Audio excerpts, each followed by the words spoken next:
ఇప్పుడు real time గవర్నెన్స్లో కూడా integration of data అన్ని డిపార్ట్మెంట్స్ నుంచి జరుగుతుంది. అన్ని డిపార్ట్మెంట్స్ డేటా తీసుకొచ్చి ఒక డేటా లేక్ క్రియేట్ చేసి సీమ్లెస్ సర్వీసెస్ ఆంధ్రులకి అందించాల లక్ష్యంతో మన ప్రభుత్వం పనిచేస్తుంది. సో ఇది బ్రాడ్ ఎజెండా.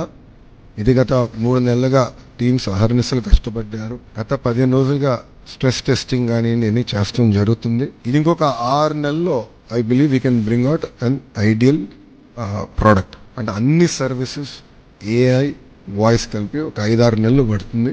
ఇది ఫేజ్ 1 కింద లాంచ్ చేస్తాం జరిగింది. సో ఏదైతే నేను పదే పాదయాత్రలు చెప్పానో, ఏ హామీ అయితే నేను పాదయాత్రలు ఇచ్చానో దాంట్లో భాగంగా ఈ హామీ నేను నిలబెట్టుకుంటాం జరిగింది. ముందు ఇది స్ట్రీమ్ లైన్ చేస్తాం. ఆర్టీజీలో కూడా నేను భాస్కర్ గారు కూడా క్లియర్గా చెప్పాను. Citizen is our centre of universe. Citizen services మనం డెలివర్ చేయాలి. అతనుకున్న పెయిన్ పాయింట్స్ అన్ని మనం రిజాల్వ్ చేయాలని పదే నేను భాస్కర్ గారు కూడా చెప్తాం జరిగింది. ఆ దిశగా మన ప్రభుత్వం ముందరికి వెళ్తుంది. ప్రజలే చూస్తారు.